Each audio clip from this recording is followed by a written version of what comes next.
अस्सलाम वालेकुम viewers. Doctor Yusuf आपके सामने हाजिर खिदमत है। आज मैं आपको कुछ इन्वेंट्री के मुतालिक बताऊंगा कि जो हम कैथ लैब में एंजियोग्राफी में अपने प्रोसीजर में हम इस्तेमाल करते हैं। अब देखिए, ये है एक कैथेटर, सबसे मेन कैथेटर है। इसको हम C2 कैथेटर बोलते हैं, कोबरा 2। इसका शेप देखें, ये कोबरा स्नैक की तरह है। तो ये काफ़ी वेसल्स में जाके आसानी से एंगेज हो जाता है। और इसके ज़रिए फिर हम पीछे से यहाँ से वायर डालते हैं। ये पीछे से वायर इंसर्ट करते हैं, तो ये आगे से निकलती है वायर, और फिर जो है ना वो वेसल में जाके फिर हम कैथेटर आगे एडवांस कर देते हैं। तो ये C2 कैथेटर है। और ये कैथेटर है SIM1। ये देखिए रिवर्स कर्व है। तो ये भी जो है ना कई वेसल्स में इंगेज होता है, जहाँ हमारा वो C2 नहीं चल सकता, तो हम ये SIM1 इंगेज करते हैं। ये कैथेटर जो है ना हमारा हेड हंटर है। हेड हंटर कैथेटर हमारा देखें, ये इस तरह का शेप है। ये कैरोटिड और क्रेनियल के लिए जो है ना हम यूज़ करते हैं ये कैथेटर। इसके बाद जो हमारी जो दूसरी चीज़ें हैं, ये जैसे ये PVA पार्टिकल या माइक्रो जेल हैं। ये हम यूज़ करते हैं एम्बोलाइजेशन के लिए, फाइब्रॉइड्स या कैंसर, हेपेटोसेलुलर कार्सिनोमा। ये देखें, ये नज़र आ रहे हैं, ये छोटे छोटे जेल हैं, छोटे छोटे पार्टिकल्स हैं। ये एम्बोलाइज कर देते हैं, किसी भी जगह जाएंगे वहाँ एम्बोलाइज कर देंगे। ये बोस्टन के हैं। ये भी PVA पार्टिकल हैं। ये देखें, ये छोटी छोटी पैकिंग में आते हैं, लेकिन ये होते हैं बड़े महंगे हैं। तो एक एक ये PVA पार्टिकल है जो मैं आपको बता रहा हूँ। इसके साथ ये जदीद जदीद तरीन से है एम्बोस्फीयर। ये भी एम्बोलाइजिंग एजेंट है, और ये थोड़ा महंगा होता है, लेकिन ये भी एम्बोलाइजेशन के ख़ास तौर पर जो यूट्राइन फाइब्राइड होते हैं ना, उनके लिए बहुत अच्छे होते हैं एम्बोस्फीयर्स। और इसके अलावा ये जो है ना ऑनिक्स है, ये भी एम्बोलाइजिंग एजेंट है। ये देखें, ये ब्रेन में ख़ास तौर पर यूज़ होते हैं, AVM वगैरह में। लिक्विड एम्बोलाइजिंग एजेंट है, ये बहुत महंगा प्रोडक्ट है। तो ये ब्रेन में ख़ास तौर पर हम यूज़ करते हैं। ये माइक्रो कैथेटर है। ये देखें, माइक्रो कैथेटर लिखा हुआ है। और ये कैथेटर जो मैंने आपको मेन दिखाया ना, ये कैथेटर जैसे है।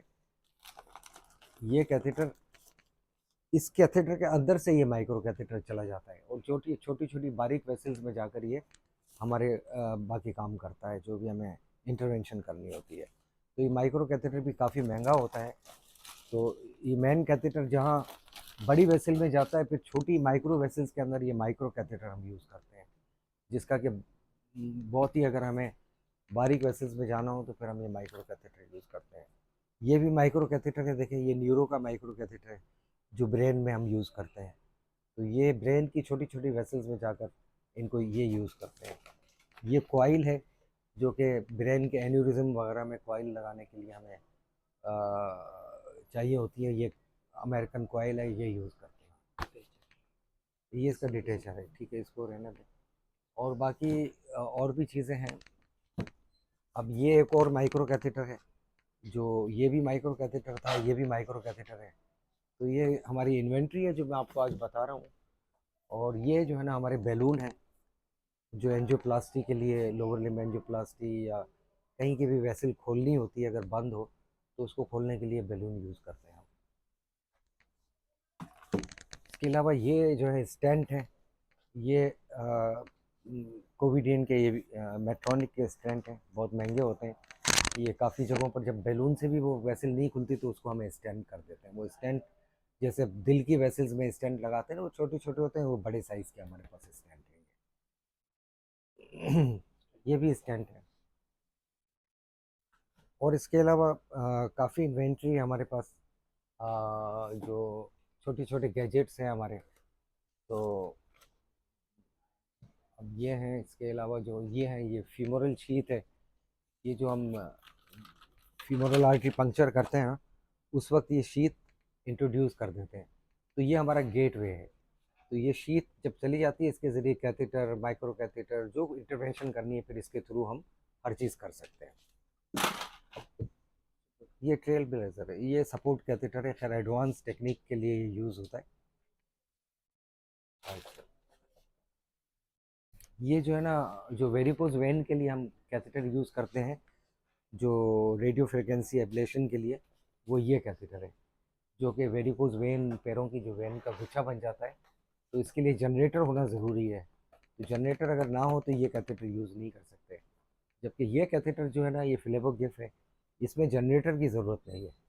ये कैथेटर डायरेक्ट जाकर वेन में खुल जाता है। ये प्रोंग्स देखें इसके खुल जाते हैं, ये इसके ऐसे होते हैं, अंदर से वेन्स को जो है ना वो स्क्रैच करते हुए वापस आ जाते हैं।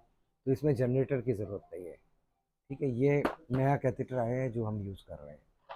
इसके अलावा ये कैथेटर के ऊपर जो वायर की हमें ज़रूरत पड़ती है ना, कि वायर हम आगे एडवांस करते हैं फिर इसके ऊपर कैथेटर यूज़ करते हैं। ये टेर्मो की वायर है, हाइड्रोफिलिक वायर, जो कि एंजियोग्राफी में बहुत कॉमनली यूज़ होती है हमारे पेरिफेरल केसेस में। तो ये छोटा सा इंट्रोडक्शन था। आज मैंने कहा मैं अपनी इन्वेंट्री के मुतालिक बता दूं चीज़ें। तो बहुत से पेशेंट्स पूछते हैं कैसे करेंगे, क्या यूज़ करेंगे। तो ये सारे हमारे गैजेट्स हैं जो एंजियोग्राफी में हम ले जाके इसको हम खोलते हैं और पेशेंट के फ्यूमरल आर्टरी पंक्चर करके फिर वहाँ से ये गैजेट्स यूज़ करते हैं। हम किसी भी वेसल में चले जाते हैं, तो इसमें ना बेहोशी होती है ना चीरा फाड़ी होती है, पेशेंट भी होश में होता है, अपनी वीडियो खुद देख रहा होता है। तो ये एक मुख्तसर सी वीडियो बनाई है मैंने, ताकि आपको मैं बता सकूं कि हमारे गैजेट्स क्या क्या हैं। तो चैनल को सब्सक्राइब करते रहें, लाइक करें और आगे से आगे वायरल करें उसको। Thank you.